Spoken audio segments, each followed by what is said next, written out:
Ikaw ba isang taong bigo? Bigo na naman? Saan? Sa pag-iipon? Ikaw ba ay isang taong may pangarap? Pangarap lang na madagdagan ang savings pero hanggang ngayon hindi pa natutupad yung pangarap na yan. Oh, tawang-tawa ka ba? Bakit? Kasi relate na relate ka. So kung gusto mong pag-usapan natin yan, abay, mag-subscribe ka na kay Ate Tintin. At syempre pa, i-like mo rin ang video na ito kung talagang sadyang ramdam na ramdam mo na pinagdadaanan mo yan mga kasari. At syempre pa, sa mga datihang subscriber, huwag nyo namang iiwan si Ate Tintin, please. Oh, syempre pa, tayo nang chismisan. O bakit tawang-tawa ako? Bakit tuwang-tuwa ako sa ating topic ngayon? Abay, relate na relate si Ate Tintin, ha? Pag may naglalagay o nagpo-post sa kanilang social media ng kanilang mga inipon, aba, ang comment ko ay sana all. Ikaw ba ay ganyan din? Sana all na lang lagi. Bakit? Ay paano hindi natin matupad ang ating ipinangako nung nakaraan na kapag sumapit na ang ganitong taon, abay dapat na tayong mag-ipon at syempre magtipid para madagdagan ng ating savings. O ikaw, nadagdagan na ba? Aba, September na ngayon, ha? Ilang buwan na lang magtatapos na naman ang taon. Wala pa rin nangyari. Alam niyo mga kasari ha, ito mag-real talk tayo. Sa totoo lang, may mga pangarap tayo minsan na hindi natin natutupad.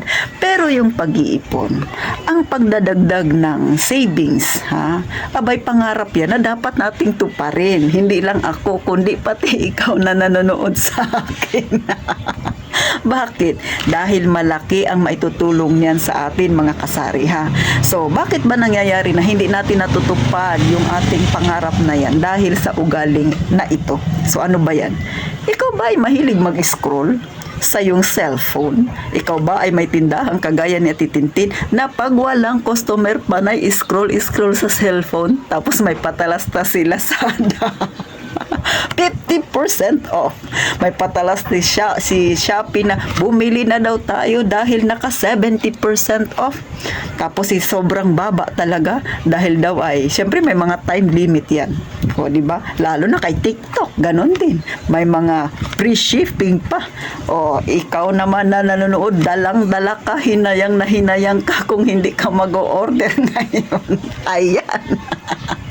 Pindot-pindot ka na at kapag dumating na ang iyong order, wala na naman tayong pandagdag sa ipon dahil binili na naman natin ang mga gamit na hindi natin kailangan. O, ulit, hindi masama ang bumili kung kailangan mo ang iyong in-order na yan. Kung talagang kailangan mo.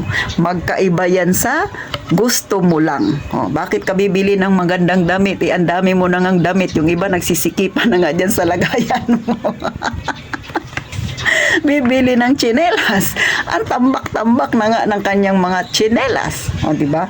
So, hindi naman tayo kikita doon mga kasari. Bagkus, yung ating ipon ay nababawasan pa. Kung hindi man nababawasan yung ipon natin, ay hindi naman nadagdagan yung ating savings. So, isa yan sa ugali talaga natin na mahirap alisin.